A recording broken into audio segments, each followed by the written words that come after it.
ಹೌದು. ಇಲ್ಲಿ ಶೌಚಾಲಯ ಇಲ್ಲ, ಬೋಟ್ ಹಾಕುವಾಗ ಒಂಥರ ಹೇಳ್ತಾರೆ. ಈಗ ಪೊಲೀಸ್ನವ್ರು ಕೇಳಿದ್ರೆ ಪಾರ್ಕಿಂಗ್ ವ್ಯವಸ್ಥೆ ಬೇಕು. ರೈತರು ಫಲವತ್ತಾದ ಭೂಮಿಗಳನ್ನ ನೋಟಿಫಿಕೇಶನ್ ಮಾಡೋದು, ಕೈಗಾರಿಕೆ ಅಂತ ಹೇಳಿ ಮಾಡೋದು. ಮಳೆ ಬಂದ್ರೆ ನೀರು ತುಂಬಿಕೊಳ್ಳುತ್ತೆ. ಉಸ್ತುವಾರಿ ಸಚಿವರು ಅವ್ರೇನು ಕೆಲಸ ಮಾಡ್ತಾ ಇಲ್ಲ ನಮ್ಮ ಚಿಕ್ಕಬಳ್ಳಾಪುರ ಜಿಲ್ಲೆಯಲ್ಲಿ. ಒಂದೊಂದ್ಸರಿ 1 ಕಿಲೋಮೀಟರ್ ಜಾಮ್ ಆಗಿರುತ್ತೆ. ಜಾಮ್ ಅನುಕೂಲ ಆಗಿದೆ. ಮಾರ್ಕೆಟ್ ಒಳಗಡೆ ಬರ್ಬೇಕಾದ್ರೆ 1 ಅವರ್ 2 ಅವರ್ ತಗೊಂತೈತೆ. ಟೆಕ್ ಮಾರ್ಕೆಟ್ ಅಂತ ಹೇಳಿ ಈ ನಮ್ಮ ರೈತ ಸಂಘದಿಂದಾನೇ 20 ಎಕರೆ ಜಮೀನ್ ಕೊಡ್ಸವ್ರೆ. ಈ ಸರ್ಕಾರದವರು ಸರಿಯಾಗಿ ಮಾರ್ಕೆಟ್ ವ್ಯವಸ್ಥೆ ಮಾಡ್ಬೇಕು. ಮಾರ್ಕೆಟ್ ವ್ಯವಸ್ಥೆ ಮಾಡ್ಬೇಕು. ಮಳೆಗಾಲದಲ್ಲಿ ಇನ್ನೂ ಅಧ್ವಾನ ನೋಡ್ರಿ, ನೀವೇ ನೋಡ್ರಿ ಎಲ್ಲ. ಕಷ್ಟಪಟ್ಟು ಬೆಳೆ ಬೆಳೆದು ಕ್ವಾಲಿಟಿ ಮಾಡ್ಕೊಂಡು ಬರ್ತಾರೆ.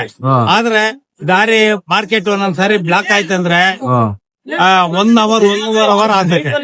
ಬರೀ ಮಾರ್ಕೆಟ್ ಒಳಗಡೆ ಬರ್ಬೇಕಾದ್ರೆ 1 ಅವರ್ 2 ಅವರ್ ತಗೊಂತೈತೆ. ಈಗ ಪೊಲೀಸ್ನವ್ರು ಕೇಳಿದ್ರೆ ನಮ್ಗೆ ಏನೋ ನಮ್ಗೆ ಮಾಹಿತಿ ಇಲ್ಲ, ಪಾರ್ಕಿಂಗ್ ವ್ಯವಸ್ಥೆ ಬೇಕು. ರೈತನ ಫ್ರೀಯಾದ ದಾರಿ ಇರ್ಬೇಕು, ಮಾರ್ಕೆಟಿಂಗ್ ವ್ಯವಸ್ಥೆ ಮಾಡ್ಬೇಕು. ಒಂದೊಂದ್ಸರಿ 1 ಕಿಲೋಮೀಟರ್ ಜಾಮ್ ಆಗಿರುತ್ತೆ. ಪಾಪ ರೈತರು ಏನೋ ಬರ್ತಾರೆ, ಮನೆಯಲ್ಲಿ ಕೆಲಸ ಇರ್ತದೆ, ಮತ್ತೆ ಈಗ ಸಿಂಪಡಣೆ ಮಾಡ್ಬೇಕು. ಮುದ್ದು ನಂದಿ ಕ್ರಾಸ್ ಅಲ್ಲಿ ಆಗಿ ಸುಮಾರು ಅಂತ ಹೇಳಂದ್ರೆ 2 ವರ್ಷ ಆಗಿದೆ.